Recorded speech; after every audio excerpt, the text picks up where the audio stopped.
Assalamualaikum warahmatullahi wabarakatuh. Bismillahirrahmanirrahim. Alhamdulillahirrabbilalamin wa bihi nasta'in ala umuri dunya waddin. Assalatu wassalamu ala asrofil anbiya'i wal mursalin, amma ba'd. Perkenalkan, nama saya Abid Galang Wicaksono, NPM 22101052032, Fakultas Teknik jurusan Teknik Mesin. Baik, di sini saya akan mengajarkan UAS Fitrah Beragama. Di sini saya akan membahas tentang dakwah Nabi yang sesuai dengan PPT kelompok saya. Dakwah Nabi Muhammad SAW berisikan ajakan kepada semua umat agar meninggalkan kejahiliannya, sehingga menjadi umat yang percaya akan kebenaran adanya Allah SWT. Ajaran yang Rasul sampaikan agar bisa mengamalkan dalam kehidupan sehari-hari. Namun dakwah yang Rasul lakukan tidaklah semudah yang Anda bayangkan. Ada banyak rintangan yang menghadang hingga menuju kemenangan. Dalam agama Islam terdapat dengan adanya Nabi yang bertugas sebagai utusan Allah SWT, bisa menuntun umat ke jalan yang benar. Rasulullah SAW merupakan Nabi terakhir yang menjalankan dakwah Islam dan mengajarkannya pada umat. Nabi Muhammad mulai menjadi seorang Rasul pada tanggal 17 Ramadan atau 13 tahun sebelum Hijriah. Usia Nabi Muhammad saat itu 40 tahun. Rasulullah SAW memiliki sejarah dakwah pada periode Mekah. Nabi Muhammad SAW menjadi seorang Rasul dengan ditandai turunnya malaikat Jibril. Turunnya malaikat Jibril karena menyampaikan tugas untuk Rasulullah dengan turunnya wahyu pertama, yaitu surat Al-Alaq ayat 1-5. Turunnya wahyu pertama ini kini menjadi hari yang selalu diperingati dengan nama Nuzulul Quran. Selama perjalanan dakwah, Nabi Muhammad SAW berangsur-angsur menerima wahyu berupa ayat Al-Quran.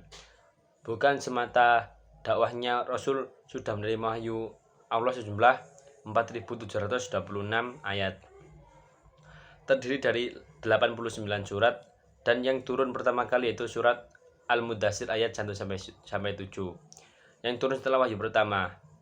Kegigihan dan ketakwaan Rasulullah kini berhasil dan berujung pada kemenangan. Namun ajaran Rasul terus berjalan sampai wafat. Ajaran yang Rasul berikan pun penuh halangan, bahkan tidak bisa semua menerimanya.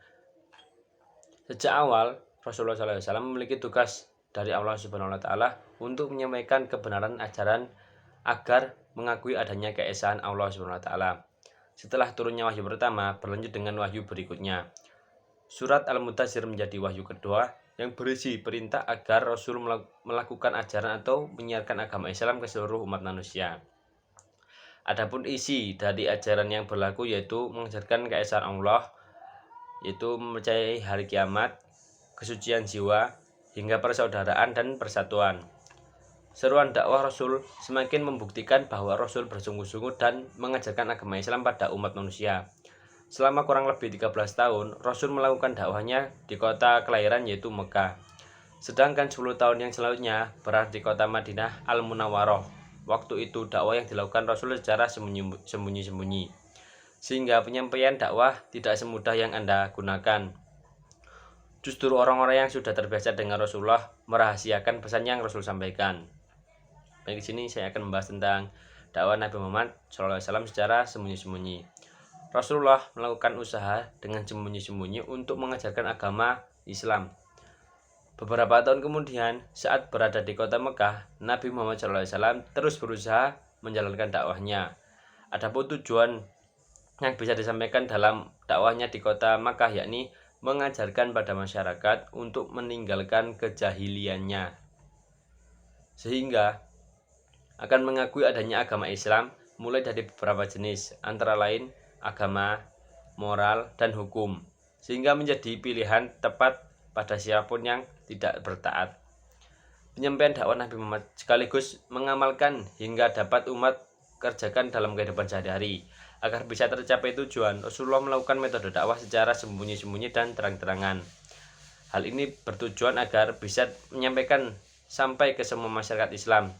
Dakwah yang dilakukan secara sembunyi-sembunyi tersebut menyerukan agama Islam kepada kerabat, sahabat, dan orang sekitar Rasulullah.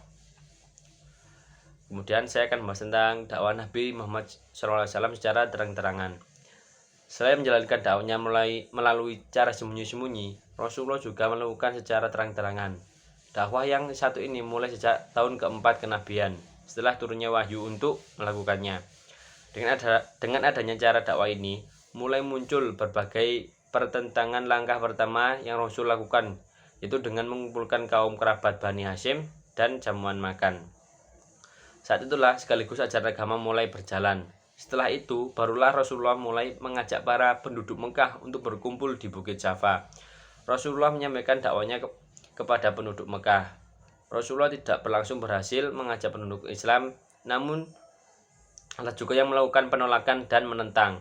Namun dengan kegigihan dan ketakwaan Rasul, ajaran Islam mulai berkembang, sehingga dakwah Nabi Muhammad SAW mengalami perkembangan dari waktu ke waktu. Semua Rasul lakukan dengan perintah Allah SWT melalui wahyu yang turun secara berangsur-angsur.